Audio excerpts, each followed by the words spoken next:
have to really learn the power of the tongue. You have to really understand what you're saying because people can move in a certain direction because of what you do and what you say. And so that's for all the leaders, anybody who has a voice, anybody who does a podcast, anybody who does anything, watch what you say. I take that very heavily, so I really want to be careful on how I do things. No, you're not wrong, sis, at all.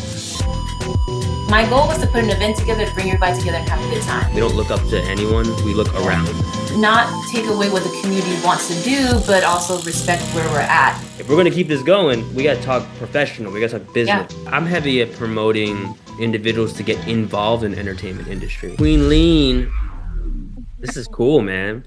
I have like 10,000 million questions probably, and I don't think I'll get it all done on this episode, but just kind of fill you in what's going on. Yeah. Is moving up here in Georgia and having the contrast, I guess you say, experience of living in Florida. One thing that I feel is, I don't want to say lacking because I haven't lived here long enough to be able to say if it is or isn't, but that I don't see a strong presence is a sense of community, which is a very each one teach one type of perspective, circular round experience. And I wanted to start some things moving up here. And as I've been kind of moving around, I've found it to be helpful to give references, like reference points. So like, you should look at this artist, you should talk to this individual. So I wanted to start, essentially conversations with my friends that know what I'm about and what I'm talking about, so that the people that I'm kind of working with around me can also connect with the community that you're working with, but also see what we've been up to for a while. Before we dive in, how do I begin this? Okay. How do we start this off? Yeah, it's not so much of a prompt. It's like, who are you and how would you describe your work in reference to defining movement and break roots? Okay. Let's see, who am I? I'm JOLEEN. Some people call me Queen Leen or Jolene Rose. Let's see, I am an artist. So I'm a makeup artist. I am a dancer. I'm an event producer, a host, community leader, organizer, all the titles you want to give it. I just love anything in the arts and I love people. And let's see, I am the founder of Defining Movement, which includes Break Roots, Guidance Kids, Guidance, BCC, Beyond Creativity Conference, and did I leave anything else out? That might be it in a nutshell. There's probably 10 million things you'll always miss out on because I know. Isn't it crazy the work that you do, how it's so much of like bits and pieces of your own life, Yes. and then times 20,000 with other people. Yes, yeah. Like the fact that you brought up makeup, like part of me is like, I knew that, but I was also like, man, that must mean she's around a lot of other artists that are also in movies and films and photography and events. Yep. And how that translates to working with like a community like dance, and how like, I don't know if this is the right or wrong thing, but how much of what you know in the makeup world, as far as how you present yourself on camera or in front of people, how much does that transfer over to the dance community, or none of it at all? Oh, it's the worlds collide a lot like this. Okay. I think I wouldn't be such a great makeup artist either and be able to work in that environment if I wasn't a dancer first. So I think it was a great transition, because I didn't get into makeup until I was, I think, 30. And that was because I couldn't dance. I got really sick and I was like, oh, what am I going to do? I can't dance. I was really injured and my body was all messed up. And then I got into makeup, but I already been doing makeup for so long on stage for recitals for different students. That's something that comes with it. You kind of have to know how to, hook yourself up before you get on stage. And Right. so, and it transitioned really well over, but then also being on camera, and being around it, it was just, it was an easy transition. I think it also, being a dancer also helps your personality, helps your character. So that character into the production world, oh man, I have a great time with people on set. I really do. And I think it's a lot because I was a dancer first. So dance is the first art form, and then Yep. And what's then makeup the came steps along. for you? The steps of what? Becoming Yeah, a like connect the dots. I was here, and then I was there, and then I ended up here. I mean, literally, and this is what I tell a lot of artists, because the worst thing that can happen is us getting injured or sick, right? Because then we can't dance anymore. It's like the end of the world. So for me, at that time, I was teaching, I think, at 5 different studios. I was teaching dance classes for little kids. I was kind of like all over Florida, like all over Orlando teaching. I was super not stressed, but I think my body was just like taking in too much. And Mm-hmm. I end up getting shingles at like 30 years old. And I didn't even know what shingles was. So if y'all know what that is, if you don't, it's something that attacks the nerve system. And I actually got it right when Red Bull, the World Championship, came to Orlando that one year, and somebody was like, "I think you got shingles." And I was like, "Yeah, because something's burning on the back of my neck." Turn out, sure enough, it was. I had shingles. It's literally the worst pain ever. And then right after the shingles, because your immune system gets shot down, I had two sinus infections after, like back to back after that. Like I was done for months. I couldn't dance for a while. No And way. yeah, and I was like, okay, what do I do? I can't teach dance classes. I can't do this because the medication I was on too made you like a zombie. Like my body, and Mhm. then even after the shingles and the blisters and everything went away, it was still attacking my nerve here. So sometimes I'll just get random pain, like just shooting. It felt like somebody stabbing me in my neck. It was like the word I would not wish it upon anybody. So I had thought about becoming a makeup artist before that because I always enjoyed it. Like I liked the beauty world, but I was just like, oh, I don't know what to do. But at that time, I was like, well, I have to do something because now I'm not dancing. Mm. And sure enough, I went right into it and I used all of my experience that I already had, like promoting, because I had already promoted to several events and stuff like that. So I just started promoting myself makeup wise. And I Right. was like, I'm gonna do 100 faces to promote myself. And I did like 5 faces, and that was it. Booked, book. Damn. That kind of helped me transition into the makeup world, which I'm so glad it did. It was such a blessing because now that's my bread and butter. Where Mm. Wow. dance is still a good chunk of my income, but the makeup world really took me to new heights, new communities, new people, new environments, where that's something I know I can do long term, for the Right. rest of my life. So I'm super thankful. Super. Okay, so give me a timeline of at what stage were you then when you started defining movement? Oh, so Defining Movement started technically 2012, and it was called Edom. It was called Edom That's Dance in the right. beginning. Yeah. Yeah. So Yeah. Edom was, it was me and Candace that started it, and it was Edom. We found it, like we were doing some digging because we were really big back then on originality Hmm. and appreciating the uniqueness of each artist. So Okay. we were trying to find words that kind of mixed up with that, and then we found this like Latin word, and it was called Edom. It was like the root of originality, you know. Hmm. And we were like, okay, that's really cool, and so then that's when we came up with the slogan, like, I define every movement, because you're defining your own movement. You are who you are. We really wanted to push originality and uniqueness. And then, but that was the LLC. So we started as the LLC first. And then we're like, this LLC thing is not working. We're actually spending more money on not fines, but like fees and like business paperwork. And we're like, let's move it into a nonprofit. And Hmm. then from the nonprofit, that's when we switched it to Defining Movement in 2015 Wow. officially.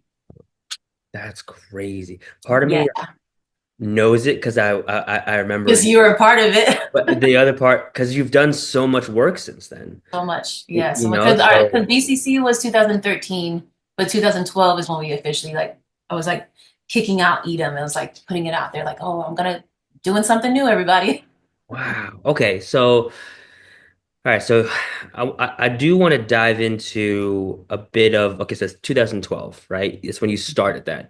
But Yeah. I'm big on what was going on in your life and your Yeah. community Yeah. that, that opened that pathway for it. I don't want to say open, but Yeah. like led you there because Yeah. Yeah. what a lot of people don't also understand when it comes to working and leading community is that there's something happening or something lacking in the community. Therefore, somebody just gets the tug to step forward and do Yeah. something. So, Yeah. what was that? What was that for you? So around that time, let's see, that was like 2011. Even when I came back into the scene, because I had lived in North Carolina for a few years, and then when I got to the scene in 2007, that's when I was really pushed into like the underground, like the street styles. Right, Because I've right. been dancing my whole life, but it was more like choreo or teams or church stuff or all these different like community groups. But getting connected with the breakers is what really changed everything for me. Right. So a couple years down. I'm full-time dancer. I'm doing the dream. I am working with a nonprofit that takes me on tour. I'm the choreographer. I'm the dancer. I'm traveling around, doing everything good. I feel like I'm in a good place. I feel like I kind of ticked off all the little things that I wanted to do dance-wise. And then I was like, okay, but what am I gonna do when I'm old? That kind of started kicking in. At the same time, I was also listening to a lot of dancers and listening to a lot of artists and seeing the lack. The lack at that time was education. Mm. Nobody really understood how to get jobs like the way I was getting the jobs. Nobody really was understanding headshots, the business side of things and the soft Right. skills of stuff. Nobody was really kind of, not nobody, because obviously there's people that was doing it, but I was seeing a lot of lack in that. And Right. I literally remember this day when I made the decision, I was like, all right, God, what am I going to do? And I remember just feeling just like, I got to give back because at that time I felt like I was given so much from the community. I felt like I learned so much and I feel like my whole world was kind of opened up because the studio world and how I grew up didn't really, there was something missing in my dance that I couldn't, there was a certain connection that I was missing. And I Mm. feel like the dance community gave me that. It was the connection to, let's say the history of dance, the fundamentals of it, exactly what the street styles were, like the education side of it. Like I love breakers and a lot of people don't understand why I work with breakers a lot because I'm a freestyler. But for me, it was because the breakers are so connected to the history and the root of the dance. Like they Mm. kind of keep the culture going and Absolutely. they were the ones that showed me so much. So I felt like at that time I was given so much and I just wanted to give back. Mm. And that's when I was like, okay, at that time I was going to all the outbreak events. Anything that Mex through or any jams I was going to, I would go to all y'all jams. You and down south, I would go into Miami all the time. I was just going to all the events. But what I saw, and I remember it a lot at outbreak events and a lot of Mex's events and at the b-boy spot. I'm saying outbreak events. The b-boy spot, I would always see a little small cipher of freestylers, and the Mm. rest were all breakers. And it was just that one little small cipher. Maybe it was a little popper, maybe it was somebody else doing like different things. And I was like, why don't we ever have all styles like come together? Why are we not having like big parties here in Orlando where everybody's coming together? And it's Right. not just one little cipher here in a breaking event. So that's when we were like, you know what? I think I want to do an event, and then working with you all, everybody down south and everybody, I had for years just watched how you guys did it. And then I was like, all right, I think this is where I'm going to start. I think I'm going to do an event. And then that kind of just trickled into everything else. Right, right, right. What Yeah. would be what are some of the, I guess, moments, the events that you attended that kind of left a mark of of you wanting to move in that leadership direction? Definitely a lot of the B-Boy Spot events. There was your events, everything that you did, I fully was just like in awe. Mm. I remember there was one house event that you did, and I just have so many memories of that one house event. I don't know what it was. I don't remember the name of it. My Uh, memory is shot. I can tell you that my memory's shot after all these years. But there was just one event. It was me, Nate, and I think Liz. We went to, and it was just such a good time. And I just love being there. And a lot of Catalyst events too. We would be there till like mm. 4 in the morning. That's when Right. gyms were really late and then we'll go out eat afterward, and I love the community essence of it. I learned a lot from D. So D was doing a lot of Mm. events down south. Let's see, UD, who else? Ruckus.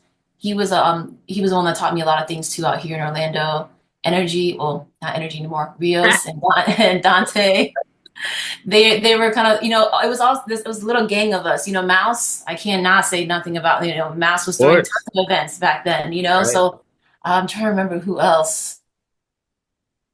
I think those are, am I missing anyone? Like, you got to help me. I mean, it's all your backstory of influences, and I know in that journey it is such a blur because there's once you're in So the many. community, there's so many Oh my pockets gosh. of things. I, Yeah. you know what I'm curious of? I'm curious of outside of our own community. Hmm. I would say just the dancer because there's so many Yeah. pockets cousins related to Yeah. Yeah. outside of our circuit. What are some of those moments or influences that you could say that influence definitely shows up in my work? Oh, anything that I would say, honestly, the church did a lot for me Yeah, because talk to me about that. yeah, a lot of the churches that I went to a particular church here in Orlando, and it was very heavily like artist based. So Nice. it used to be called Faith World. Church is not around anymore, but it was heavily on music.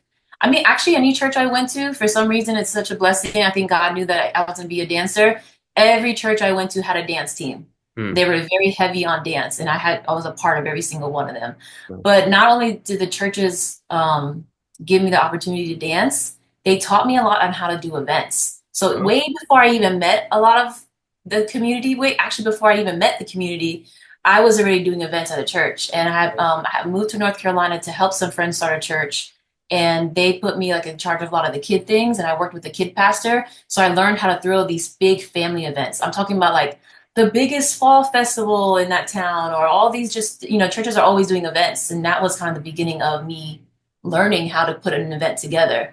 So I think Interesting. that combined with seeing how you all did it kind of mix those two, because when you do a lot of church events, you're not just thinking about your people, you're thinking about community. Like anybody can come to that event, but it needs to be organized, it needs to be safe, it needs to be kid friendly, it needs to be adult fun. So it's a little bit mix of that. And yeah, now that I think about it, that's where I got a lot of experience from. My first time putting a dance program together was in North Carolina, like 18, 19 years old, and I started it in a gym where Hmm. I was like, hey, kids want to dance, and I have a lot I could bring here. And I started a dance program and had kids performing all over the town. Like that was the beginning of it for me. That's wonderful. Is there any like mentors or mentoring voices that you've had along your journey? Oh God. Oh, I always get scared of this question because I'm like, please, please, memory, come back to me. But at that time, yeah, Teresa Page, she was the kids pastor that Hmm. really helped me put the events together. One of my dance coaches, she's passed now, but Stacy, she was that was my first. I think that was part of my first hip hop team that I was on, and she passed away at a young age. But Wow. she taught me a lot about leadership and leading a team and things like that. Um, Let me see. Then not just before I get to the community aspect, I'm trying to think of people. All my dance coaches, my high school dance teacher, she was the one that even taught me how to teach. Right. She was. I had a really not. I don't want to say crazy, but I did have a little bit of a dysfunctional childhood. Hmm. And so my dance coaches became really close to me because they knew what was going on. And Right. so I think because of that, they kind of took me under their wing a little bit more. So my high school dance teacher, that's where I learned jazz, and I did jazz for about 4 years. Yeah, a lot of my memories come because they're connected through dance through Right. some way. Because middle school, I had a dance coach I really was close to. They taught me a lot there about performing because I had a really, really, it stopped me in my shyness. I still battle it sometimes, but I have a deep, deep, deep shyness in me, and they kind of helped me pull me out of it. Her name was Val. We called her Coach Val. And then I had Miss Moat, who was my high school dance teacher. She knew a lot of the stuff that I was going through in high school, so she kind of just helped me out a lot. And she was like, "Hey, you can take any dance class you want." I think by my senior year, I was mostly taking dance classes, and then she ended up having some back problems. Like, all right, you're gonna help coach the class, and I'm gonna show you how to coach a class. So in high school, I was learning how to teach others, so that Right. was really cool. And then I met Stacy, and then I went to North Carolina, and then by then I was coaching. And then I was learning church stuff. And Israel and Rachel, they were my leaders at that time. And then I came here. Then I met you. I met Mouse. I met let's see, Mad Villains. That was my crew that I got into. So that was like Jotty Rock, that was Geo, that was Eric, that was Bobby, Hijinks. It was a whole group of them, Sonic, and they all taught me a lot of things there. Then I met D from down south and all those guys out there, and met you guys, and I met G, and I met Flo, and then I met just so many people. Then I met Omen, I met Flash, and then I met and then it just goes on and on and on and on and on and on. I love how your response to that question was so communal. It's like such a belief system that I have in my life. Like Yeah, we don't really learn. I always say we don't look up. Like we don't look up to anyone. We look yeah, around. It's really hmm, like it's a communal experience as you move through your journey. yeah, So instead of it being just like the one person, it's this person and it's that person. It's a little bit here and a little bit yeah, there. totally, totally. And And like, there's some people that I don't even really talk to anymore, because of life things, but they still played a part. You right. know, they still played a big part in things. So Yeah, you can't. I mean, I had a mentor tell me life is like a lazy river, you know, kind of going through, and you bump into some yeah, people and they start floating with you, and then you're like, you know hmm, what? I'm out, and you're gonna keep on just going. go on somewhere else. You know, Yeah, I like that. I get that, and I love how there's like a joy as you explain it from the different people that have had an influence on it. I mean, you are essentially a product of community. Like when you yeah, really think yeah, about it. I mean, even before yeah, you got involved in community you were yeah, still safe around people that understood the importance of community, hmm, especially dance hmm, teachers and your yeah, dance coaches that you speak of. yeah. I do want to shift a bit on kind of fast forward or to some degree. Because you mentioned something and you talked about how, like, in church, you're worried about different things, safety, the outreach conceptually. Yeah. What are some of those things, not just today, but that you've definitely bumped into some struggles, especially I would say around the idea of safety, when it comes to people in your community. What are some of the experiences for you that you've had that where, man, we really had to rethink this or think about how we're going to address certain situations? Yeah. Just from watching a lot of other events, that's why I always told people like, please don't throw an event until you really observe a lot of other ones. Really just don't jump into things because you want a platform, like really understand what can happen at these events. Hmm. Um, but just working with kids too, you see how easily kids can get hurt, adults can get hurt the same. So and then there were some times where not too much, but there would be some fights that break out. Why did the fights break out? What was happening? Battles back then were a little bit more, I think, heavier Right. compared to these days. And I think that has a lot to do with the environment, organization, the music, a lot. I think also as well the building. There was always it was hard to get venues for me back in the day. Hmm. So I wanted to really be protective and honor the venues that were around. So I had to make sure like people didn't do things like tagging up the buildings or, if you're going to smoke out in the front, try to smoke off the property, like just trying to not take away what the community wants to do, but also respect where we're at. And Right. a lot of my venues end up being churches because they were sometimes the only ones that did let me in. So I wanted to be really cautious of like, okay, I want to be able to come back. Hmm. And I'm not gonna say no names, but there was a particular time when I had asked a group of people like, "Hey, what do we do? Because this fight just happened at this event, and it's like, and it sucks. But what do we do as promoters to like make sure these things don't happen? Because now we probably just lost a venue because there was a fight at this event. And particular people got upset that I had mentioned that, and it wasn't about the particular people who were fighting at the event. It was more of like how we as organizers, as somebody who's putting this together and trying to keep everybody safe, how do Right. we work with those situations? Do we Right. tell them not to come? Oh, you can't come to events no more. Or do we have some kind of policy? So that's why now we try to have a code of conduct, like, hey, just letting people know, like, if you act out in this way, these are the consequences. Right. So I thankfully I never had too many issues at our events. Maybe a little argument here or there, but I try to always set up the rules ahead of time Right. so people know like, hey, these are the expectations we have. And I think other promoters probably wanted the same thing. Nobody wants to fight at their event or nobody wants drama or anything to break down, but I think a lot of people weren't sharing the expectations, like, hey, we need to talk about the expectations of y'all coming to this event. You're Right. grown, so be grown. Respect other people. Because a lot of people, it's great that we bring such a diverse group together, but then we don't realize how diverse we are until we're all together sometimes. Right. So you gotta respect other people. So that's why I kind of I would get a little snappy on the mic beforehand, like, hey, y'all, Yeah. make sure y'all know how to act when you're here, okay? Because Right. we're not playing no games. We're here to dance. We're here to have a good time. We're here to party. Don't ruin it for other people. No, that's So I fair. try to set that stage up Right. before we even start the event. And at the same time, especially in, events that are circulating around battle culture, Yeah. you are also breeding an environment for people to take whatever they went through today, last week, the last Mm-hmm. year, and put it out on the floor. And Yeah. sometimes that can get a little misguided or misdirected. And Yeah. you also have to have this balance of understanding that, even though that moment might not have been great for the public, it Yeah. also is a moment that was very needed for that individual. Yeah. Yeah. And that's a tough one. And I'm glad that you come from like a ministry background, that you understand that you have to be able to look at things not just as the promoter, but also as the individual aspect. But even the individual aspect still has to understand, if we're going to keep this going, we gotta talk professional. We gotta talk business, Yeah. Yeah. and that's a very tough and hot torch to carry. So Yes, it kudos is. to you, Yes, it is. regardless of what anyone thinks. That's not easy. Yeah. Yeah, for sure. How does But I think also people want it, right? Okay, yeah, Sorry, I keep don't going. mean to, I think it froze. But I remember when we first started, a lot of people were like, yo, you guys are so organized and I feel so happy being here. Hmm. That's cool. I'm usually angry when I'm at these events, or I'm usually angry because I'm getting ready to battle. And I'll never forget that one dancer told me, he goes, I'm so happy. I've never been so happy at, at an event before.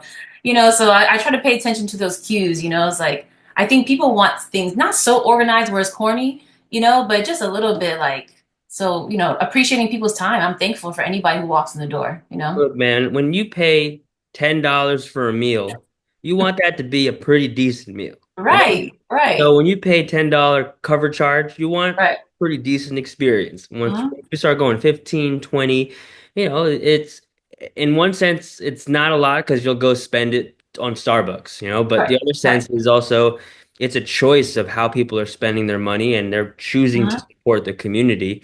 But Yeah, it's also, man, I hope that this is something worthwhile. And yeah, you not only as a promoter, but as an organizer, you're not just thinking about yes, this is great for the community, but how do we make it entertaining, right? How does the sound well in this room? Because you right. can have a great event, but if the sound system is Yeah, boo, ain't no one yes. having fun, Oh my right? gosh, yes. And I've been sound system. I was like, all right, I need a sound guy. I'm not part of this anymore.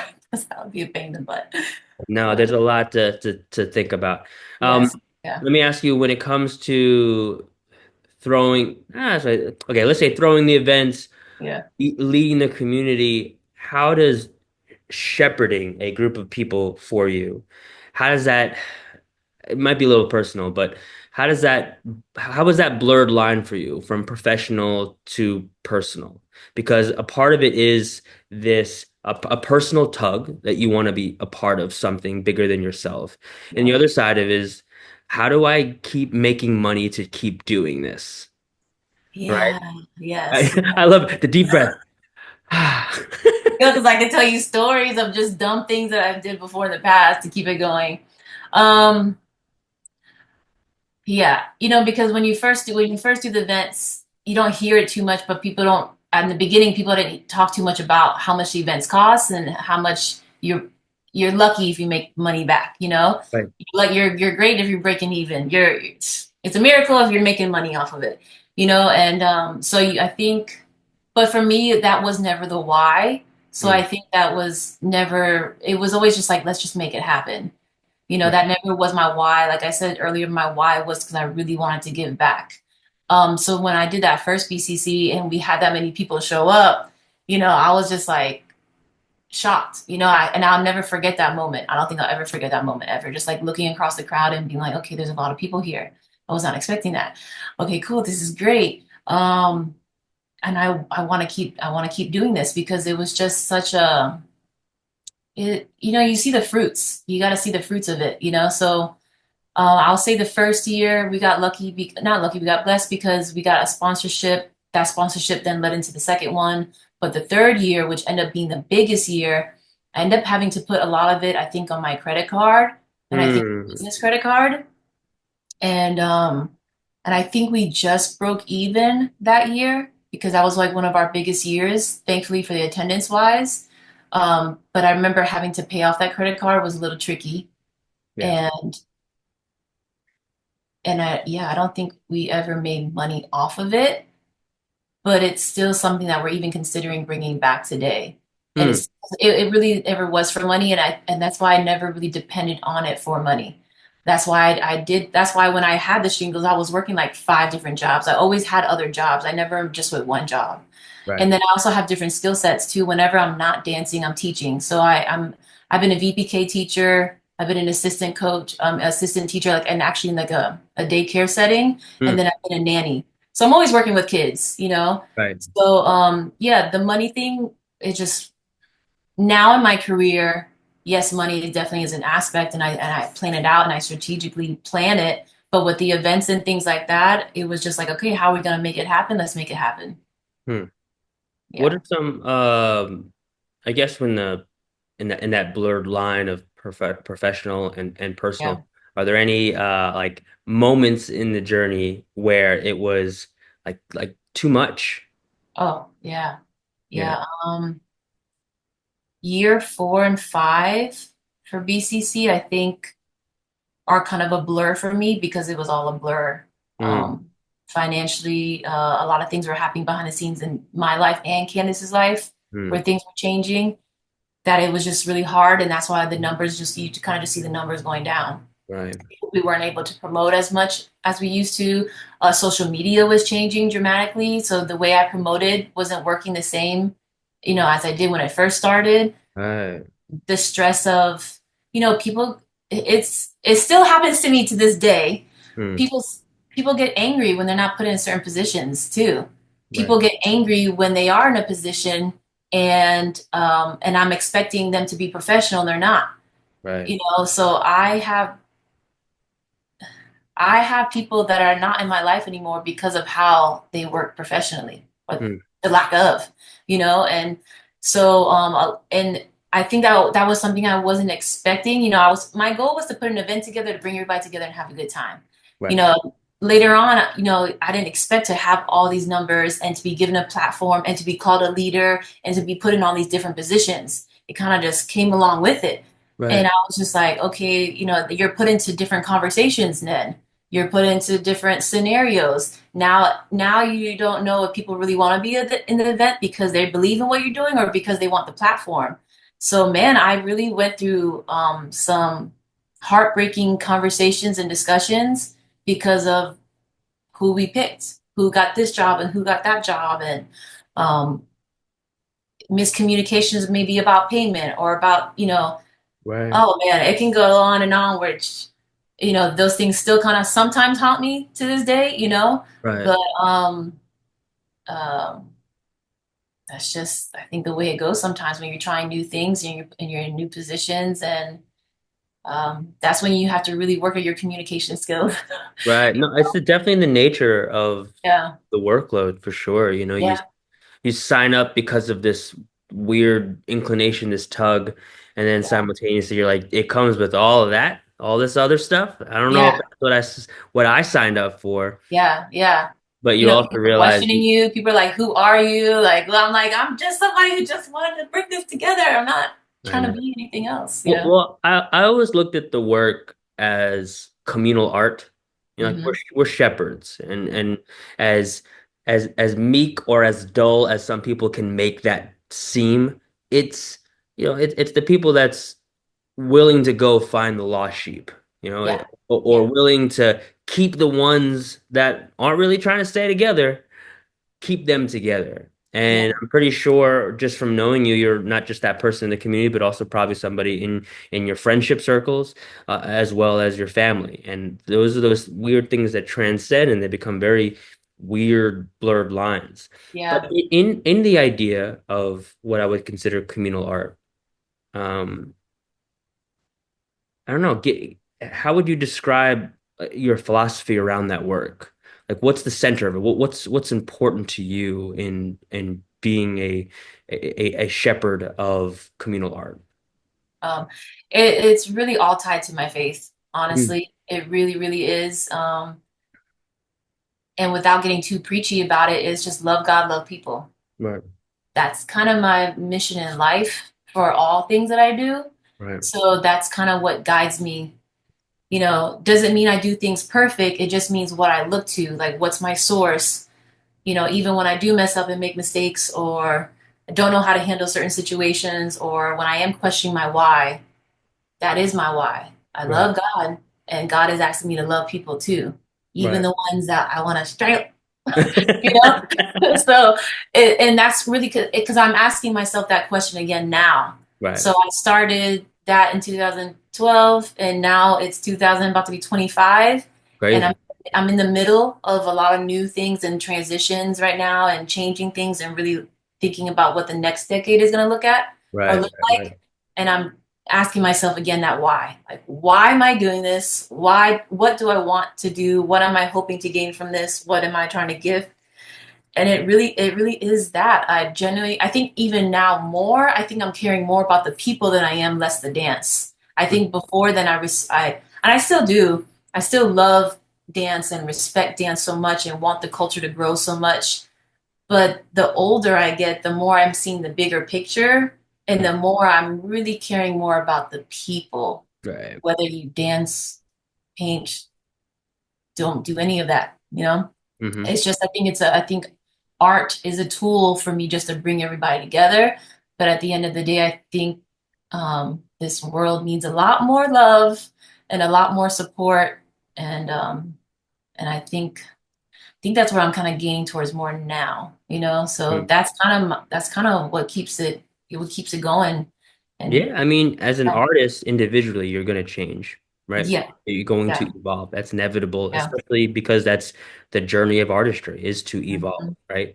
I mhm. think it's important to know that n not just in your artistry, but in your own life, you are Yeah, changing, yeah, constantly changing. constantly. Yeah, So therefore, whatever you put out into the world as your art is going to adapt and change. And sometimes yeah. those people didn't sign up for the change you're going through. And Hmm. that's a tough one because, you're like, look, I'm pivoting and this is where my life is taking me. And Yeah, part of you, I feel like it's that grieving stage that every teacher goes through where yeah, you see your students and they go on to the next grade or they go on to their next stage of life. And you every year are consistently saying goodbye and hello to something new. yeah, And yeah, it's just, I guess, the part of the process yeah, of yeah. that position of life, you know? Yeah, even the team, the seasons change. It's not just because I didn't do it by myself. So it's me also being aware of all the changes that are happening around with those around me as well, too, you know? That's real talk right there too, because Yeah, people that may have been like right hand or right there next to you, they go on their journeys, and yeah, yeah, you do have to be uh, just grateful to be a hmm, part of people's walks. yeah, yeah, Sometimes, I mean, I'm pretty sure there's people that you're like, man, I know this person and I've actually haven't talked to them in like 10 years, but we hmm, used to be really close. We're not friends or we're not as close, but yeah, it's crazy to know that you're in people's journeys. yeah, They're a yeah, part of yours, right? yeah. Hmm. What would you say for yourself, at least? Something that has happened in the community through your work that has really changed your perspective, like today, like where you stand. Ooh. I'll probably say most recently with Break Roots. I was talking to somebody about Break Roots, and they were like, they're just kind of telling me like, just they're like, man, why, they're asking me kind of the same questions you were asking, like, why do you do this? Like, Right. but at the same time, while they were asking me like, why am I doing it? They also said thank you. They're like, I think it was the simplest thing, but he just said, because I want to thank you for doing it because for so long I felt so isolated and now I feel connected again and I feel Mm, connected to the community and I'm just looking forward to going back. right. I don't know, for some reason that just like hit me in the core, and I was just like, I'm really testing the fruits of everything, like what am I doing and what are the fruits coming out of it? And I didn't ask it. He just came up to me and just told me one day randomly this, and I was like, and I would never know that person was isolated or going through something, And he just said that, and I was just like, that's my why, yes, I want the breaking culture to elevate. Yeah, I want people to get better at power moves and win the battles. Yes, cool.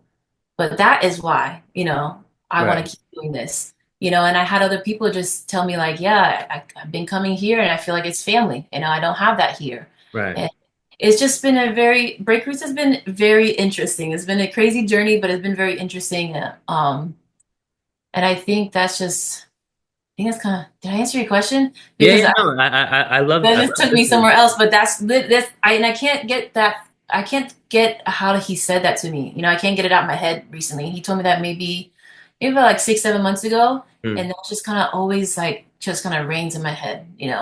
No, you're not wrong. I mean, you have these interesting moments with people that I mean, for example, when you first saw a dance, right? I mean, you could probably picture the moment when it first captured you, right? Or when somebody in some sort of position to pass on information to you Mhm. decided to stop what they're doing and to pass it on to you or to create a space for you to do it. And you Yeah. remember when that happened. Hmm. And for you, my question would be, where were you in your personal life that, oh my God, thank God I went into that room, right? Or thank God I went to that event, right? Yeah. Because where would I have been without it? Yeah. When you start asking yourself those questions, you realize, man, I do this work for that 14-year-old kid that went to that one classroom, you know? Mm-hmm. Because where would I have been if I didn't? Yeah. You know? Yeah.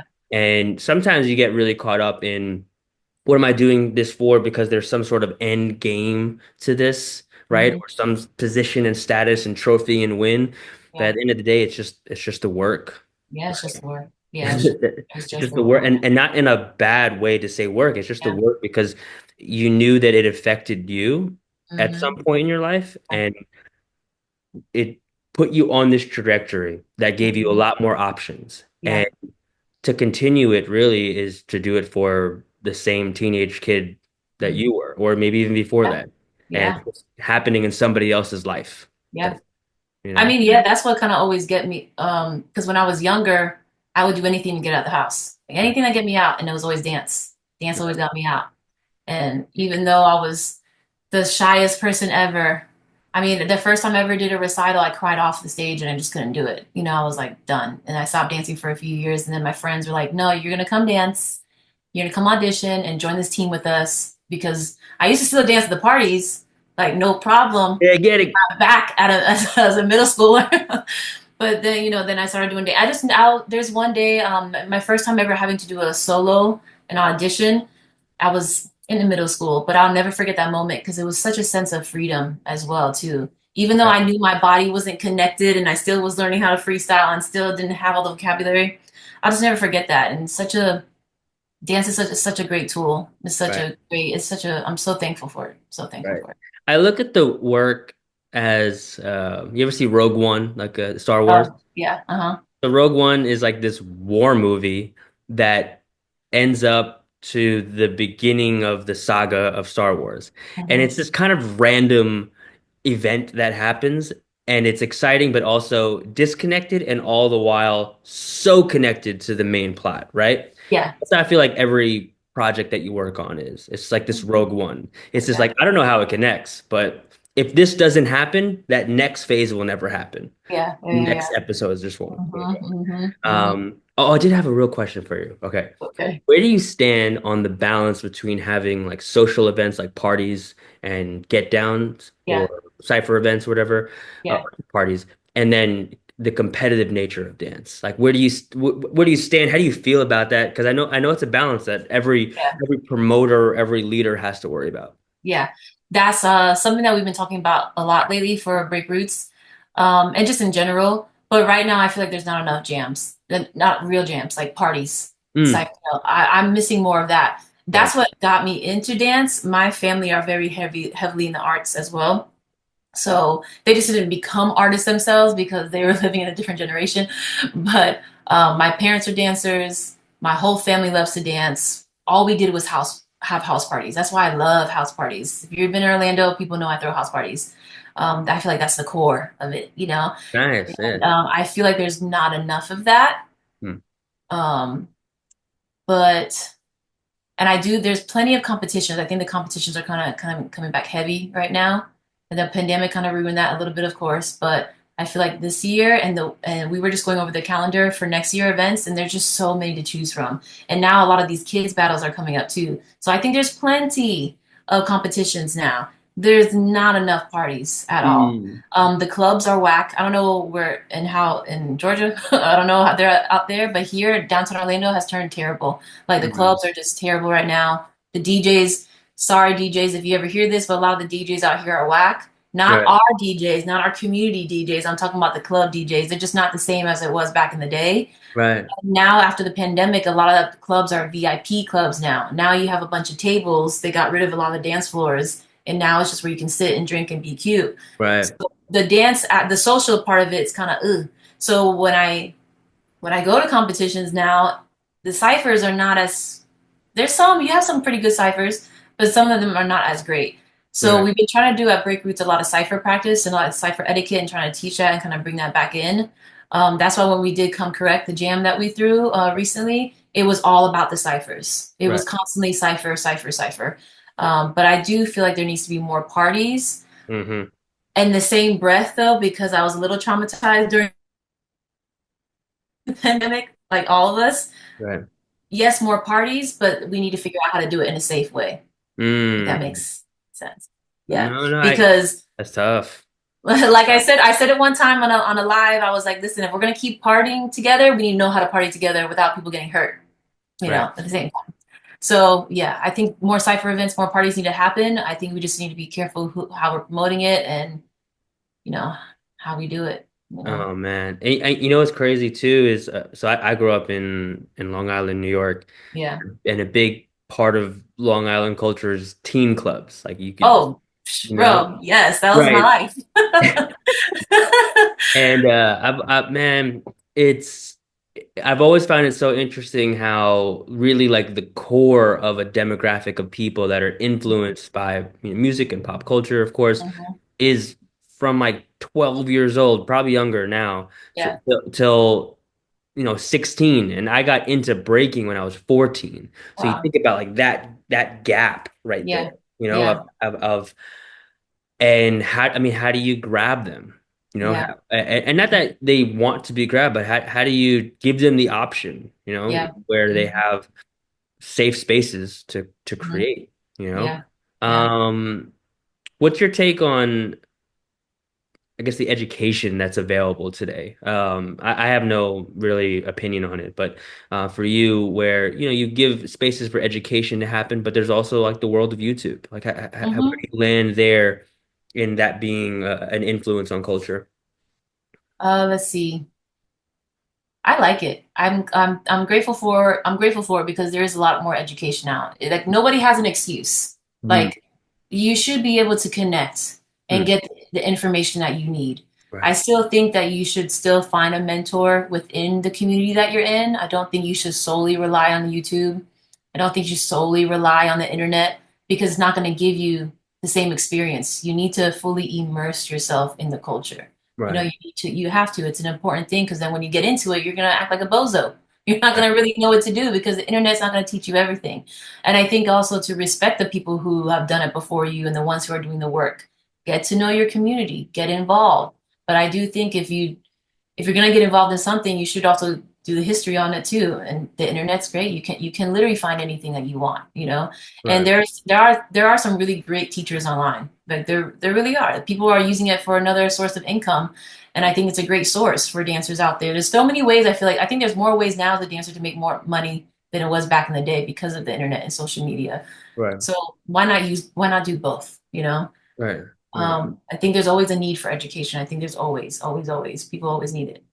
Nice. For okay, what's the how do you balance breaking culture and an open styles world for yourself as far as making time for both, or how your interaction with what does your balance look like for in your life for that?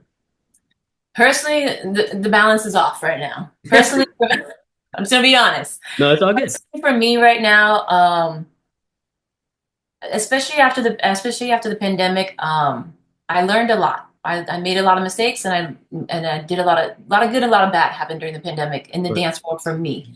Mm, Where after it all happened, I did take a step back in how I kind of maneuver some things. I wasn't going to competitions too much, and I still am not going to competitions too much. Um, Without trying to get too deeply personal, is because there were so many things that came out during the pandemic, so many just sexual harassment, so many just different things that happened that were brought to me, mm, um, that it made me kind of look at the whole scene a little bit different mm. on how to move, how to talk, what to say, what not to say, what don't throw stones when Right, anybody, like all this. There's just so many things that happen. Um, the reason why I'm with the breaking community now is because when I had that community center downtown for a while, we wanted to start leaning towards programs and programming. And Break Roots was started with me and Omen. And when we started it, it was because that was kind of what was available to us. right, We already had like a small breaking practice. A lot of the breakers are just some of my best friends. That's just what it is. right, So I'm just heavily more connected to a lot of them, and we had an opportunity where we could start that program just for them with the goal in mind to help all the other styles. right. But with things happening like I couldn't be at that community center anymore, finding another venue, then finding another venue, then finding another venue. I just haven't been able yet to really um, been able to do programs for the other styles. But I try to get involved and I try to support all the other styles that are happening still. Mm. I have to give a huge shout out to like all the Tampa heads and Miami heads. I mean, it's funny, a lot of people joke, but like Zeku's doing a lot of stuff for all the all styles in Miami, and then I'm over here doing a lot of stuff for the breaking. It's like we kind of swapped. I don't know how that happened, but it just happened. But like like Dana, and then they have dysfunctional practices happening in Tampa, and a lot of people are just doing a lot of great stuff. So I try to stay connected to the leaders who Mm. are doing those things and try to support them. And there's a couple ideas that we all have that we're hoping to get together and try to do some more things. So there's not much of a I'm not so involved like I used to be, but I'm still involved, if No, I that get makes it. sense, No, I get it. I Yeah. mean, how do I put it? It sounds like you are, and if it's too personal, please stop me. Yeah. It sounds like you are going through an unannounced rebirth of yourself, Yes. and Uh-huh. that is a lot of Jolene taking time to just really lean into herself, and Yeah. that is a process that no one can rush. Yeah. Mhm. Also, it let's go back to Edom dance, right? There's a time frame where you realize not only did you outgrow an idea, but your idea is bigger than just this, Yeah. right? And I think as you grow after like the seed is planted, your life, your work, how you see the world, it also grows. Yeah. So with that, and if you are a shepherd in this world to gather people and help them get to a better or different place in their life, Yeah. you have to recalibrate all the time Yeah. because I think you should. If you're going to right. put yourself in this position, I take it with a really heavy weight that people call me a leader. That's a scary thing, like, And you're like, I'm not trying to be. I just hold the because lantern. yeah, right. And people listen to what you got to say. Like, you have to understand the power, and that's what I really learned even more after the pandemic is you have to really learn the power of the tongue. You have to really understand what you're saying because people can move in a certain direction because of what you do and what you say. And so that's for all the leaders, anybody who has a voice, anybody who does a podcast, anybody who does anything, watch what you say. Uh, Watch what you do because you're somehow you're a little bit responsible, you know. no, And you're I wrong. take that very heavily, so I really want to be careful on how I do things. No, you're not wrong, sis, at Yeah. all. I had this, I guess it's a metaphor that an old mentor had shared with me. It was like your work is essentially you're like this person in the dark with a lantern, and you're just helping people get through the dark, and then you Yeah. get to there, and then there's like this tunnel that they got to go through, and they Mhm. go and they turn around, they're like, "Are you coming?" You're like, "There's just more people back there." Yeah. You know, Yeah. and that's like that's the end of that event, right? So you Yeah. throw an event, BCC 1, BCC 2. Each event is going back to the drawing board and figuring Yeah. out who else do we have to reach out to? Who else do we have to get involved, or who else needs this in their life? And Hmm. that's troubling because there's at times when you get back to the drawing board, you realize maybe it's not what I just worked on. Maybe it's something completely different. Maybe it's a new community. Right. And that takes time to calibrate and just to see what that's like. And I don't know if that's where you're at, but it seems that just looking at your work, whether I've actually been there or from afar, it seems like you are constantly growing. Maybe not everyone's saying it or speaking because they need so much from Jolene. But there's Mhm. like this other season of like Jolene needs Jolene right Yeah. now. Yeah. Yeah. Yeah. Because even this is my first time ever in life. Obviously, the past 2 years kind of been a kind of a struggle for me, and I that's probably the least I've danced. Hmm. So I'm even having to reconnect with my dance, and even my style is changing again. Right. And the way I train is changing again, and it's yeah, it's a I guess yeah, a whole rebirth. It's for me as I'm reconnecting, and yeah, I guess it is a rebirth. I think Yeah, about yeah. Yeah. And it. also know too, you're I- this is the one thing I would always tell kids with drums, and they hated it. And I also stand on it. Like you are a great dancer and you're also so much more than just a great dancer. You Hmm. know, like it's like reminding people that like you're a Yeah. dancer and you should be Yeah. proud of it. Yeah. And also you're a lot more than just that. Hmm. And that's a tough Yeah. one for Very someone tough. that makes their identity, everything that they are, right? Yes. Is Yes. that. But Yes. And I see people our age really, I think, oh, yeah, I think a lot of people starting, I see people our age, I think, struggling a little bit with that because it is hard to transition. If you've been dancing your whole life and now you have to transition to something else, that's not easy. Like, and then that's you see these hard. nobodies getting famous on TikTok, you know? And I'm not knocking on them, but like that Yeah. feeling of like, yo, I've been doing this for a while, and this one Yeah. 2 years in and already has Yeah. Just eight doing a little million shake, followers. a little something, like, and they're like just popping off. But every generation, I'm sure, goes through that. I'm sure the people who started it are seeing the ones that what we did and what we did and what they did is they're all seeing it change. But I had an OG yell at me one time about he legit was not happy because I'm heavy at promoting individuals to get involved in entertainment industry, yeah, at a young start. mm, Mainly because I think it's just the next transition as a performer. Maybe not necessarily as a hip hop dancer or as an underground head, but as a performer, I feel like it's a natural progression, right? yeah, But this OG was so mad because and he's not wrong. He was saying that, how he was saying a bit, essentially that studios never let hip hop in their world yeah, when he was coming up.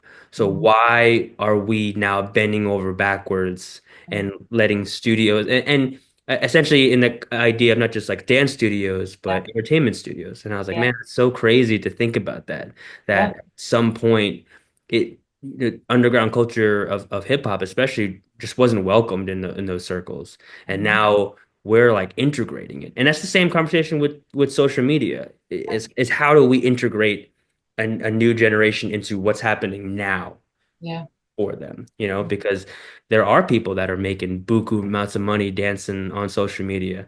yeah. And a part of you is like, whatever. The other part of you is like, well, man, if more people can make their bread entertaining and then come back and feed the community, that's Right, a win. right, yeah, yeah, How is that for you? Okay, I can tell you from South Florida perspective, but for you guys in Orlando, what's that balance like for you guys with entertainment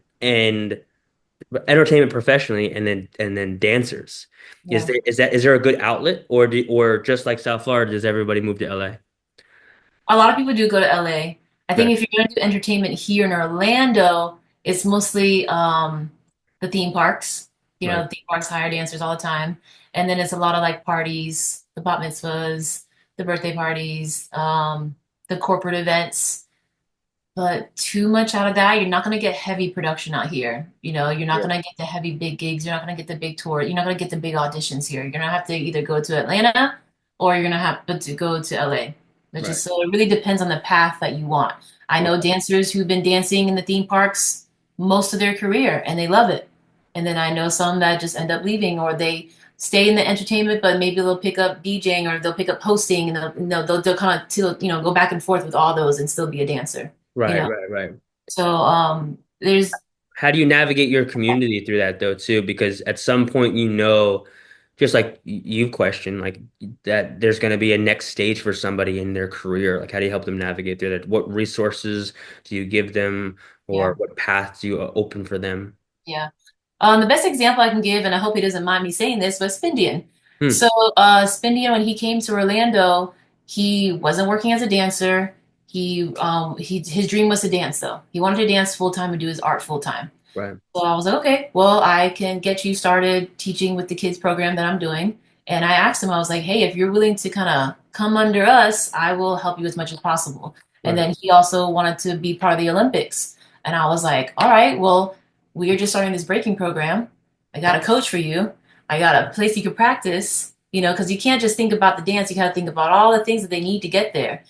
So I think he had a little bit of teaching experience, but he never taught toddlers before. Like our program, we started at 3 years old, you right, know, and you can be a great dancer, but being a great teacher is something completely different. right. So I trained him basically on how to teach kids for about 2 years. Now he's teaching the kids no problem. Like the kids love him. I also got him connected with the entertainment company that was out here that booked a lot of dancers to do all the theme parks and do different parties. So he's now working with them. So he's working with us, he's working with them. And then after 2 years of going through craziness, we got him on Team USA as well. And that Right. was a lot of work. That was a lot of work. So it's not just about teaching them, making sure that their dance is good, it's making sure that they can speak, like all those soft skills, being on time, having your professional resume ready, and how people can find you in your network, and making sure like for the entertainment, like they wanted videos and reels and all these things, and how to talk to people, and just how to be a professional. So we kind of helped him through all that, and kind of built him together. So he's working full time. He's doing exactly what he said he wanted to do. That's Yeah. crazy. And And I love it. It's like great. it's so hard to see too while you're going through those like little moments of connecting somebody here and opening the door here or just getting them to some sort of event or some sort of gig. Yeah. And what you come to find is like all those little parts of like of the work. And that person's journey is not over, right? No. But Yeah. it's again, it's that rogue one. It's like if all Yeah. those dominoes didn't set there, right? Yeah. We wouldn't be Yeah. able to help to create a trajectory forward, Yeah. Yeah. right? Hmm.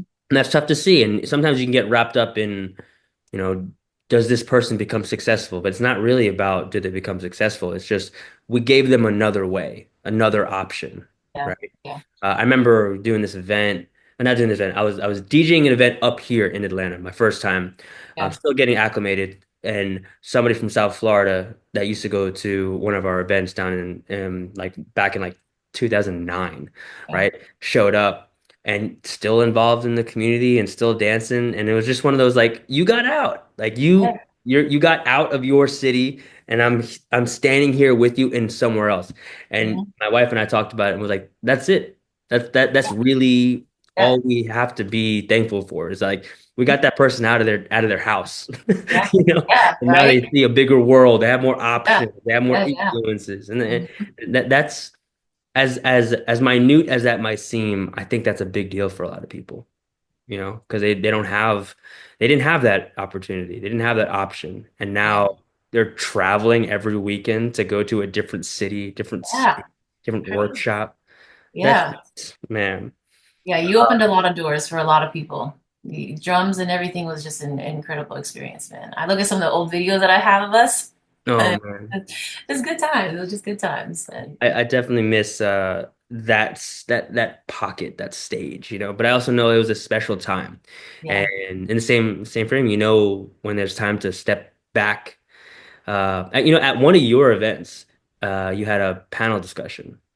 Oh yeah. That was BTC 4.5. Yeah, 4.5 is amazing. Yeah, And it was like an in between. It's like it's not a big competition, but it's a party. somebody had asked this question. They're like, what are some things that OGs can do better at, to their involvement? And everyone went down the line. And I think I was the only one that was like, honestly, just get out the way. Oof.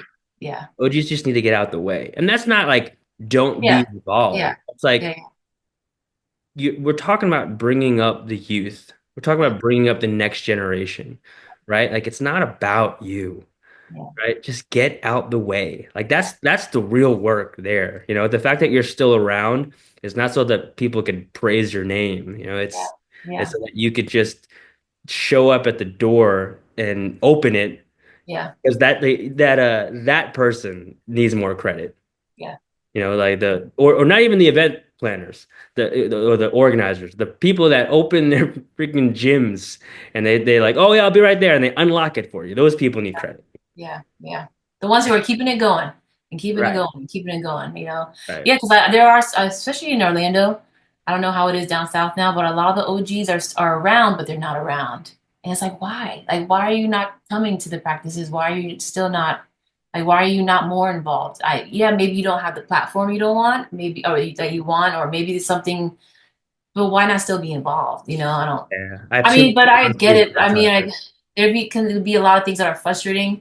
I think just as you get older, you turn into one of those like, well, back in my day, blah blah blah blah blah. Even I can get like a little glimpse of it. I'm like, oh, back in the day. Oh, wait, I have to remember. Like I had to have a talk with Rios about that. I was Yeah. like, I was just going off and be like, well, they were doing this and they were doing that. He goes, Jolene, it's the end of an era. It's not, he's like, it's not how it used to be anymore. Like, we're gonna have to like, we can't do this. I think I was being a little too rough on the mic. I said a couple of things, and he was like, it's just the end of an era. Like things are just a little bit different. The battles are not how they used to be back then. And, things are just a little bit different. And I was like, you're right. Okay, you're right. Look, every culture is just responding to its present day. You Yeah, know, yeah. like you brought up with what's happening down in South Florida. Honestly, there's not as many breaking events, right?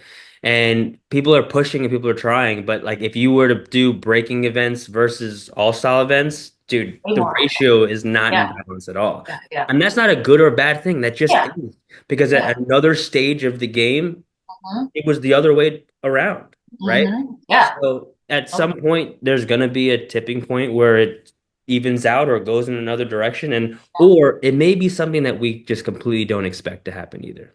Hmm. We don't know. And Yeah. again, just get out the way, man. It's okay. Be a part of the wave. Be a part of the ride. Uh, I think it's cool when you can get older and still be involved, even if it's just paying $10 to show up. Yeah, and it's great because man, anytime like an OG or somebody rolls up, people get excited about it. They're like, "Oh, look who's here," or the ones that don't know him, like, "Hey, you need to get to know this person and ask them questions and get their insight on things and connect with them." It's like, why not? I hope to be involved in the community forever. I really do. Maybe different, maybe not as a leader or whatever it's gonna be, but I hope to still be involved. Right, right, right. Some part of it. What was, this is a little bit of a backtrack, but what was because you do balance like your dancing and then opening and creating space for other people to dance, right? Mhm. And your dancing oftentimes takes a Yeah, kaput, right? yeah, yeah, And sometimes that's circumstance, and sometimes there's injuries, and sometimes it's just life. yeah. Hmm. But besides the injuries and besides the life circumstances, what was it for you that pulled you more towards the direction of taking that position to create space for movement for art? Hmm. Well, the big goal and the big dream, I think it's still, 'cause I'm asking myself this like every day now. I always wanted, and me and Candace always said this, we always wanted like a home for artists. Hmm. Just people just come and create. Just because as me growing up, that's just all I wanted. I just wanted to go somewhere and create. And there's just so many people I know I don't have that and don't have the support, either from their family, from their friends, or just don't know where to go. So I hope to always have a door, always have a space for somebody to go, just and I think just having break roots now every Tuesday, I'm reminded by that every Tuesday. Even on the days where I'm like, I don't feel like going. I Right. don't feel like being around nobody. I don't feel like being around these dancers. I don't feel like hearing this music. I don't feel like being reminded that I can't dance as much as I used to because my shoulders hurt or this or something. But then when I get there and I'm surrounded by it and I see what's happening, it completely just all washes away. And I'm No. just like, ah, I'm reminded every week how important it is Yeah. for people to get out there and express themselves, Right. for them to let loose and just let happen, whatever. And now we're getting a bunch more kids, and I'm seeing the kids now just like, oh man, we had a kid on the last practice. He's like this cute little 8-year-old kid. He's like, I just have to say that I am just so excited to be here. And you guys have really made a big, huge impact in my life. And I'm looking forward And to you're like, what's going to happen. I'm Yeah, not oh, crying. he literally made several people cry in the Yeah. place, because we realized we didn't have no kids and the next generation that was it. This is it. This is the end of the dance, the dance scene here because we have no new kids coming in. Right. So even though my dance has taken a seat back a bit and I've gone through a lot to kind of continue these programs, I just see the fruit of it, and I just Right. see what it does for the people and how I don't know how you can not want Right. to do that. I don't know. I get everybody's different, but for me, I hope to continue that. I hope to have the space. I hope to have a space forever that people can just come and create, or at least leave it to somebody else who wants to continue to have a space for people because it's just so important. It's so No, it's the art of creating space, and we're a part of that tradition. That's important. the big torch to carry. Yeah, Not a big torch. It's just a very hot torch to carry. You know, yeah, and yeah. It really is. It really is. damn, I was gonna ask you a question. I totally forgot what it was. Yeah. Okay. Um, okay. Okay, when it comes to not just of course like building community, when it comes to for you with dealing with like the youth, right? Mhm. Um, and you notice that it's getting younger and younger. Does Yeah. that adjust how you approach your work? Um, I was gonna say when you to an extent, yes. When you involve parents, it's a little different. Ooh, yeah. Not just about the kids. You got Okay. parents. Now, when you're dealing with adults, you deal with adults. Adults have to make their decisions. You talk to them how you need to talk to them. They make the choice if they're in or they're out. All right. And we just had a parent meeting with all the kids and stuff like that. And I told the parents, I said, you know what? We've been so busy coaching the kids about the culture that I forgot that I need to coach you all as well. Because the Hmm. parents, we all went to Puerto Rico and we all took our first big trip as a team and we all went to Puerto Rico and stuff like that. And the parents, from what I know, have only been to my events. So they're only seeing the battlefield from what we're offering. So now we're going to a whole other place with other promoters and other different things. It's not run the same, you know? The Yeah. music's not the same, the performances are not the same. So when you're dealing with kids, you're dealing with parents. Now, maybe there's some kids that come, they just get dropped off and call it a day. But you're Right. gonna have other parents, and so um, and there are things that you have to like. I have to talk to the coaches and be like, hey, now we are having kids. Yes, our hip hop culture has a lot of curse words and drugs and sex and violence in a lot of the music. Do we choose to play those songs all the time for them? Do what are we teaching the kids, you know? Because Mm. when they're kids, that's their soaking era. That's when they're soaking up everything. The way you are as a kid is the way you show up as an adult. Mm. So if that and that the great thing about it is that I have so much training in child education that I'm Right. able to put into this. So I'm trying to let all my coaches and everybody understand that, hey, listen, like for example, we have a student, incredible student. He's gonna be the craziest powerhead. Like he's gonna be really dope. But he also is struggling internally about when he loses, and because he wants to win, he wants, you know. So we're not just showing them how to dance. We're showing them how to deal with a lot of emotion, you Right. know, and a Right. lot of critique, Yeah. and how to be respectful, and there's a lot of things that come into play with it. That's why our kids program for the little kids is called Guidance Kids. And I even have a couple of people, they're like, oh, I don't really like that name because it doesn't sound like a dance thing. I'm like, yeah, because it's not just about dance. Then I'm not just teaching them about dance. I'm teaching them how to how to work with others on the floor. I'm Right. teaching them how to be aware of what's going on around them. I'm teaching them share the cipher. Don't get mad when somebody cuts you off. Don't get mad when somebody accident. There's a lot that we're teaching the kids, and how to be better adults and how they show up because I don't want these kids going out there to another competition and they're just being these little brats, and spoiled and so there's a lot that goes with it when you're teaching the youth, but I kind of take that to the adults as well too. Like, hey, if you're an adult and you don't know how to share the floor, there's a problem. Right. Yeah. We're gonna have to talk about that. So yeah, it is different when you involve the youth though. And there's a lot of different little aspects because they are really soaking up a lot. Right. And I know that after we talk, there'll be other people chiming in on our conversation because Like always, people tell me. well, what I mean in a positive way Yeah, I is hope so. Yeah. there are other people that want to carry that torch too, Yeah. just Yeah. just And didn't I'm down to know. pass it. Right. And you're like, I've been trying for years, man. Yeah. You keep dropping it. So Yeah. no, I get it. It's just that there's other people that they get the tug to. And I know that I didn't really ever have people talking about this stuff. It's just I just saw people, like Yeah. for me, it was people in my community in Long Island, New York, and then moving down here and then Catalyst. Yeah. And just experiencing that what for me was like there's people in this world that will just volunteer their time to do something for other people. And some people, that job is unlocking a door, and other people is plugging in, lights and Yep. putting on sound system, and other Yep. people is playing the music, and other people show up and think that nothing happened to get Right. this. Right. I have no idea. Right. 'Cause every job that you said, I thought about people. I was just No? thinking about Joel, thinking about New Cree, Magic. Like all the people, that's been dedicating themselves all so much. Yeah. I'm so thankful for all of them, you know. No, it's whenever I watch a movie, I stay till the end of the credits just to Hmm. Just honor pro appreciate, no, just right? honor production, man. There's a Honor lot of them, people that man. make this stuff happen. And Yeah, and when you work in production, man, that completely changes when I watch movies and I watch like reality shows or TV shows, right, because I worked on a couple of shows, it's just like, oh, they probably did this, that, that. Oh man, just for that one scene, I can imagine how much work that took. right, It just really opens up your eyes to a right, lot right. of. One of the things that's been very life-giving on the journey for me has been travel.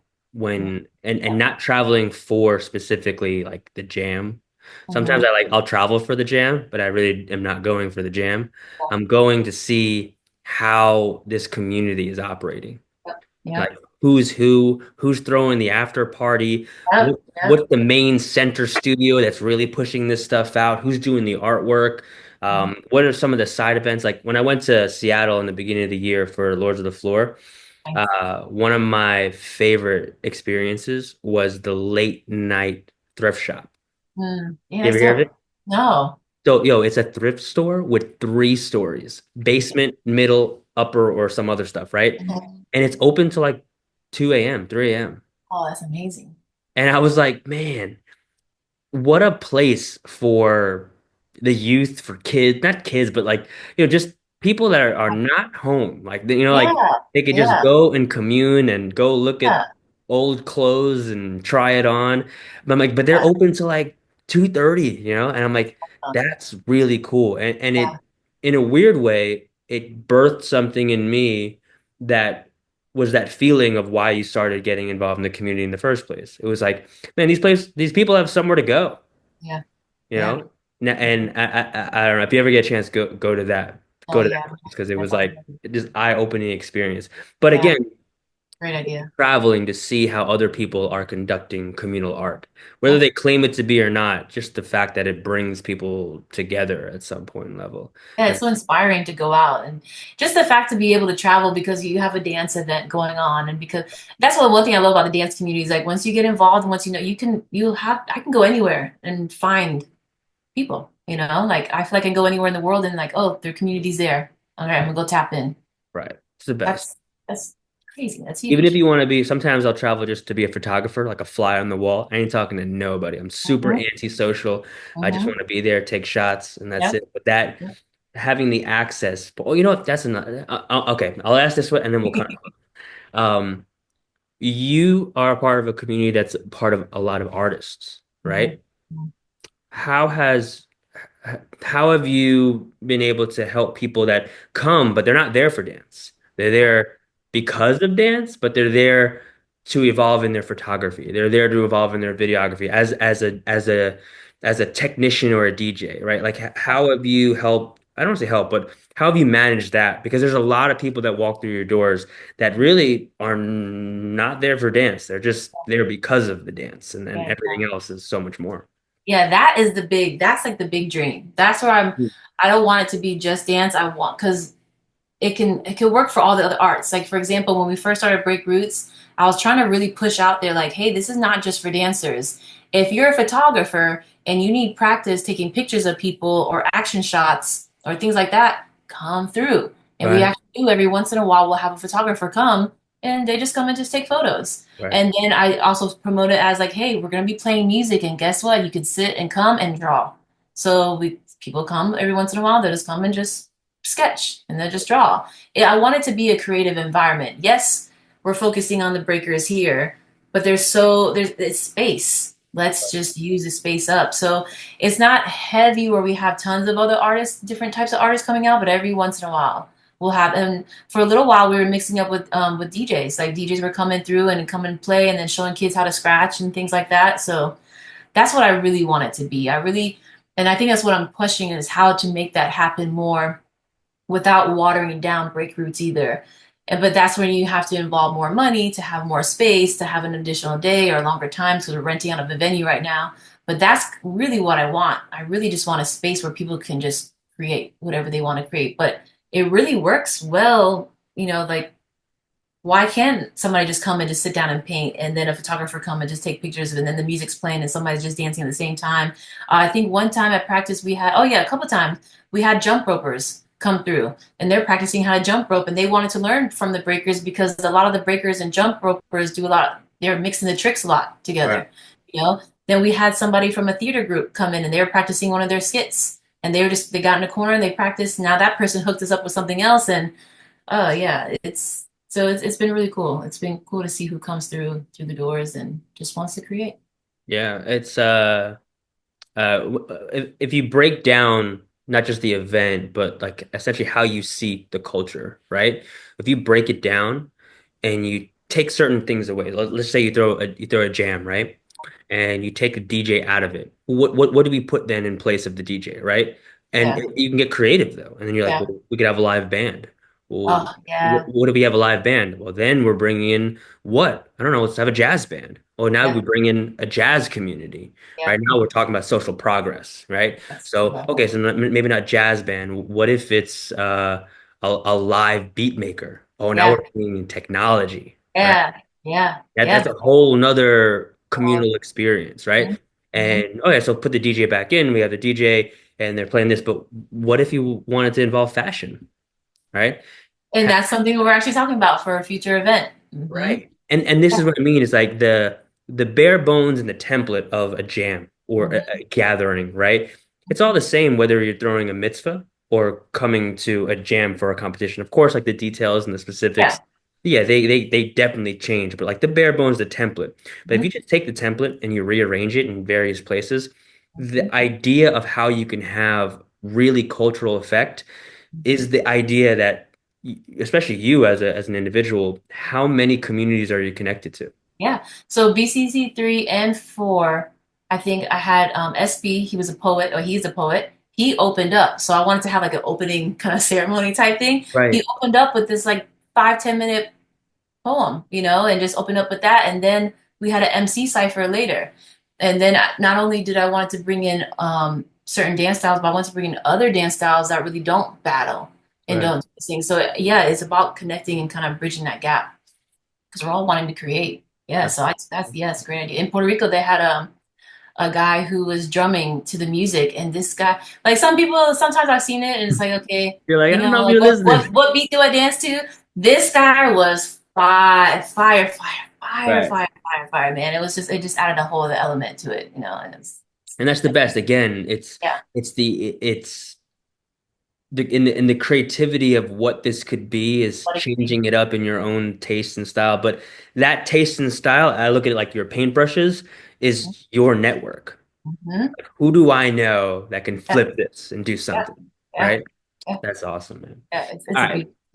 So in kind of in wrapping up, what are some things? I mean, we kind of talk about hopes, right? But what are some things that you really want to address in the next stage of your journey, and whether that's personal, like I want to do this for me, or I want to do this for the community, and sometimes that's both, right? Yeah, yeah. But what are some things that you really want to address in the next stages of your work? For me, my personal dance and my personal art outside of the communal art part Mhm. of it, outside of like creating those things, has taken a big seat back. So I am hoping to create more, Mm, just because there's things that I want to share personally with my art. right, So doing that is a little bit of a challenge for me right now, but I'm finding that space to do it. I'm like slowly reconnecting to it, and I'm getting a lot of flashbacks of a lot of dance moments in the past that are kind of like coming full circle for me in my life. So I am trying to reconnect and figure out what does that look like? How do I want to even show it off? Is that something that I even want to do? Is that something that I just do in the ciphers, or is that something I do on video, or have a lot of ideas, but making an idea to reality? That's what I'm still like trying to figure out how to do that.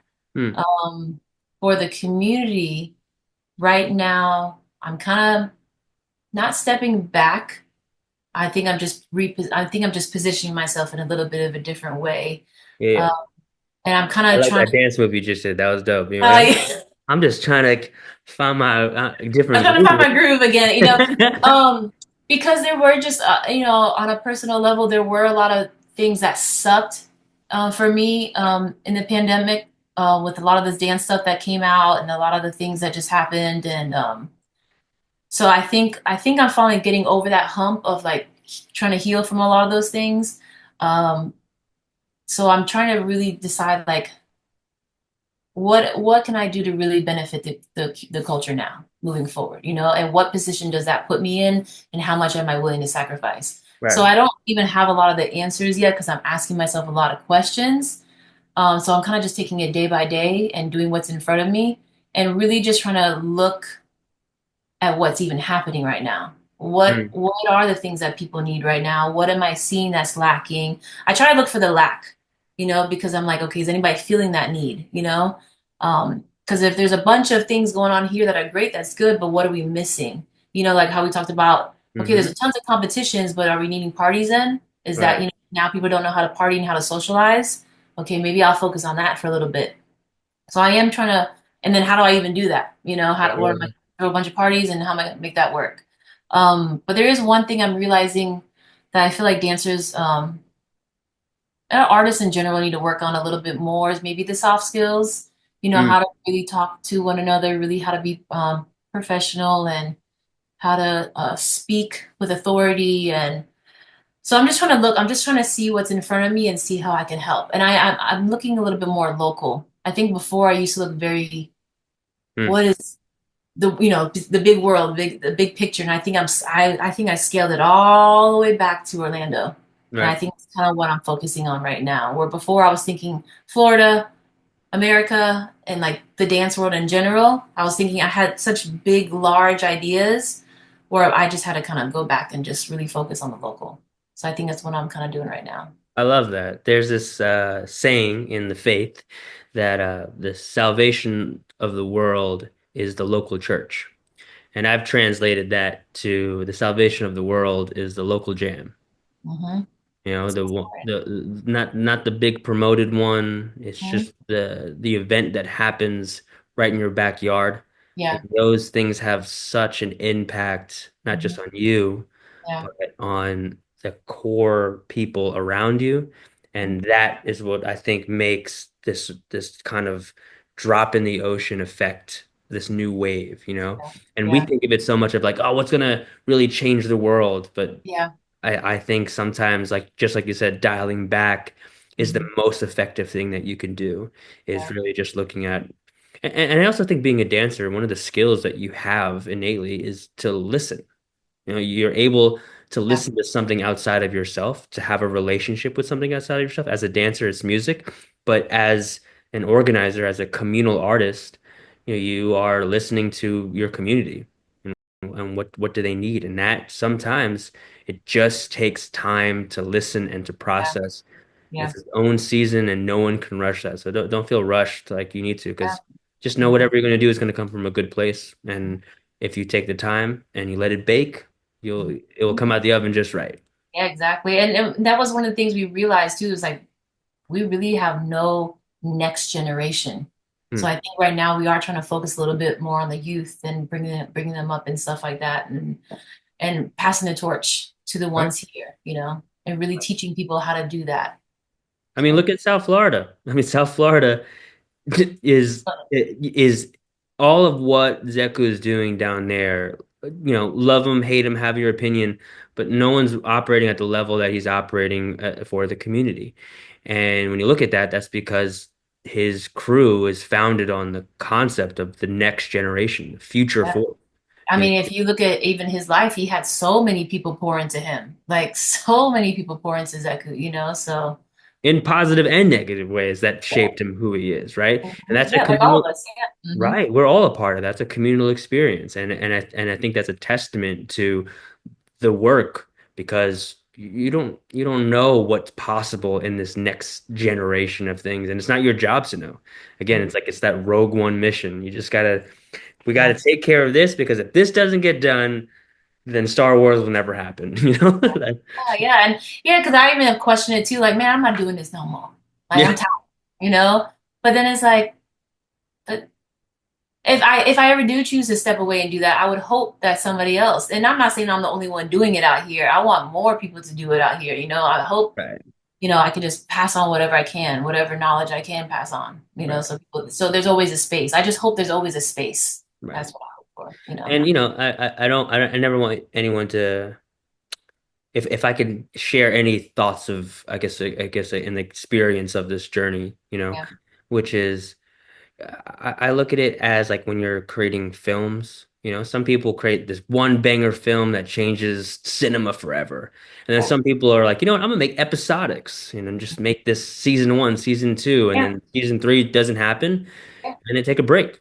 yeah, Some people make back-to-back films, but you yeah, have to look at your work like that because to create, you need time to live because it is your life that's being translated and expressed through your work. It's just yeah, in the conversation of communal art, but in doing that, Joe needs time for Joe.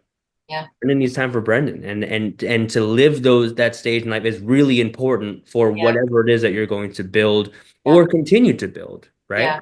So just Hmm. know that that's I don't want to say it's an option, but it's an integral part of Hmm. the journey Yeah. too, you know? Yeah, and I would hope that we can teach somebody else to do that because I don't want people to burn themselves out giving and giving and giving. Because when I do talk to some of the other Florida leaders, they all are kind of like they have their moments where they're like, I'm tired, I don't want to do this, like, or I want to do this, but I'm just so tired. I'm just like Right. burnt out.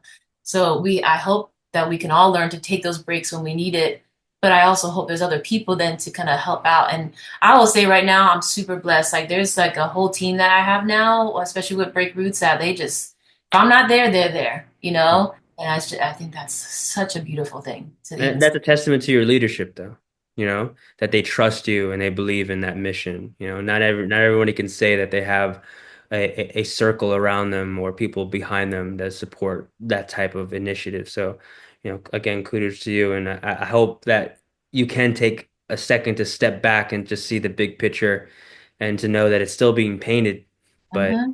Hmm. you had a good influence on this section right here that Yeah. without this section, I don't know if the whole piece comes together, Yeah. and that's tough. If you talk to any OG, they feel the same way, whether they're a community leader or not. They feel like this, like they got shafted. Like, look at the world now and how big it is. But you also have to remind them, like, you guys fought for this. Yeah. Like Yeah. We you, wouldn't be here without y'all. Yeah. right? Yeah. Exactly. Just know you're a part of that.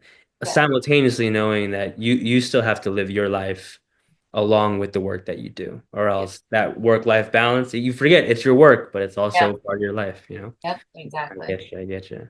Yeah.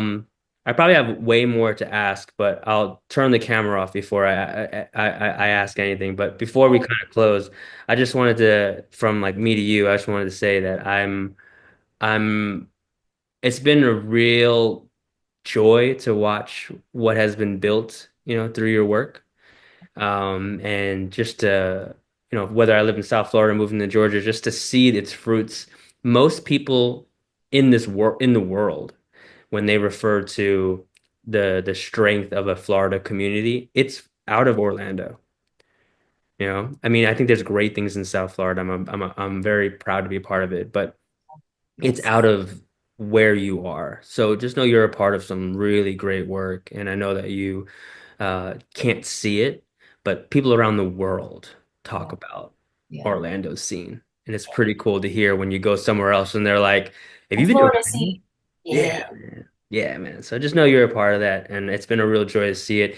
And also just to see people in where they're at in their life and what they're doing and know that they've come through your doors. It's like a little tunnel. You just help people go through this tunnel and you're like, all right, see ya. And you go back and help people keep going through that tunnel. That tunnel is your work. Yeah. So it's been Yeah. cool to see people walk through that tunnel. It is. It's a beautiful, weird blessing, man. And remember, I told you this before, but that was definitely from a seed that you planted. I Um, learned a lot from you. We had so many great conversations, and you have the leader that you are yourself too has been very inspiring even to now. So thank you because you're definitely one of those people that planted a seed. That was part of it. I appreciate So that, Joe.